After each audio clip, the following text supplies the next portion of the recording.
So счастливо, дорогая. Счастливо. Я очень реально. И good luck.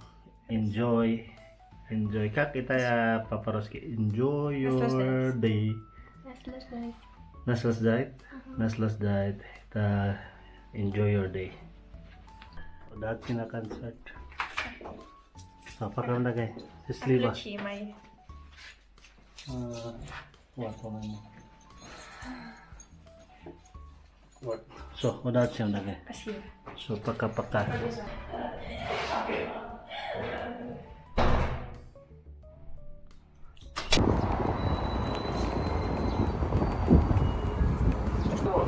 Сферы зачиняются.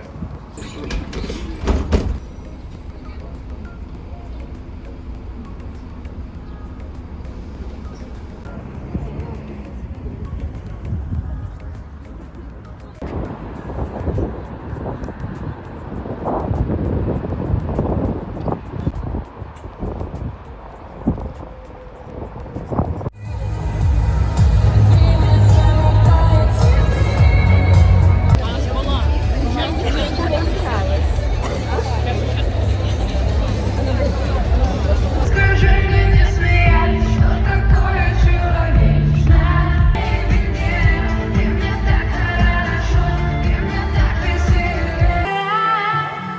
Только в инстаграме смотрю эту промку. Сегодня заново станет моя поколение. Столько души, что подарит.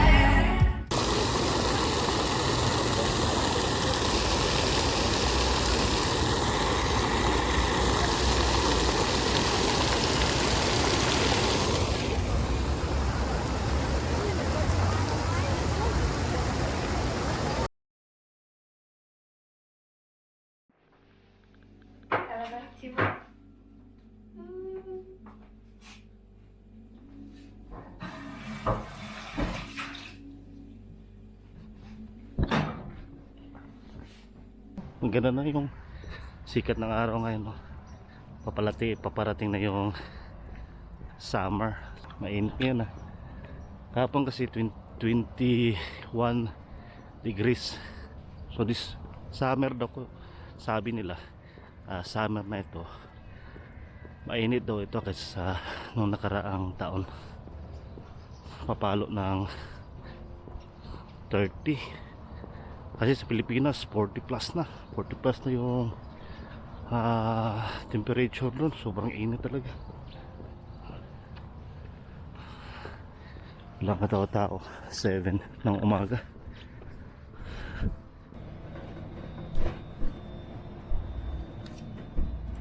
Yung kinoconstruct dyan, metro yan, hanggang doon sa kabila, tagal-tagal pa ito matapos, siguro mga after 5 years.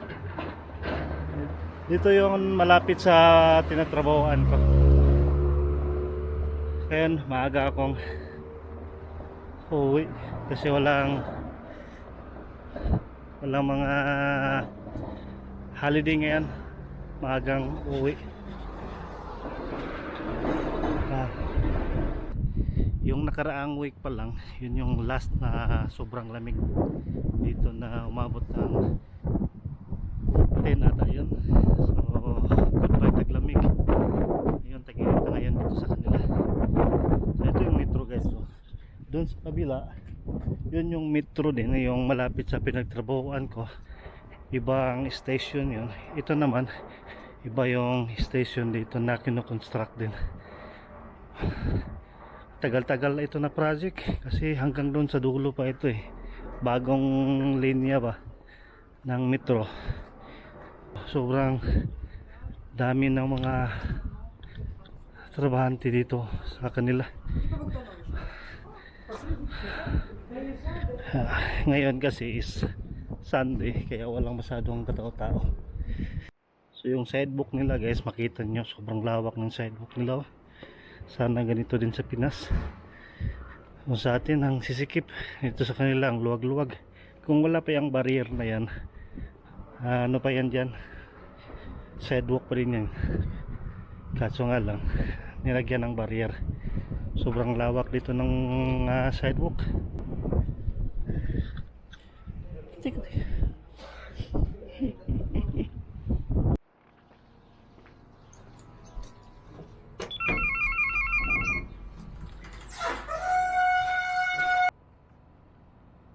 So ngayon sunduin ko dun si Galina dun sa bus. Sobrang dami ng pauwi ng probinsya pala, kasi yan yung daan na yan, palabas na yan ng city nung oras na 10 PM na, bago kami uwi ng Pinas. Ito, ibang building pa yan. Dati kasi itong building na ito, yung project talaga niyan is mall.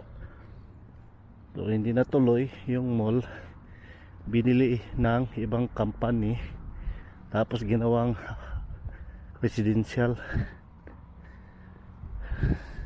Ilang taon din yun, siguro mga, yung nalipat kami 2019 ata yun. Dito kami sa Pritetskaya dyan, malapit dito kasi kami ngayon. Doon yung dating bahay namin. Ito yung time na kinoconstruct nila, year 2019. Tapos na 2026. So doon ko sunduin si Mrs. Doon sa kabila, doon yung bus.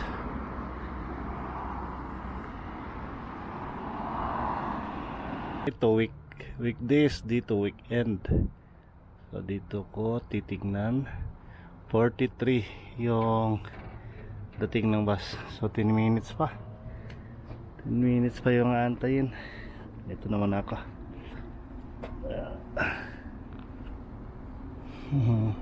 Diyan no, Tibali.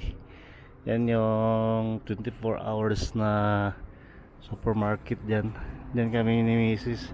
Tapos dito naman, dito sa likod ng building, hindi na makikita dito, merong kermas din dyan, 24 hours din. Maganda dito sa natirahan namin, sa kung saan kami ngayon, kasi side by side lang yung 24 hours na grocery store. Kasi minsan kami nakakauwi, minsan lalo na pag winter, late na kami nakakauwi kasi bus matagal, minsan traffic.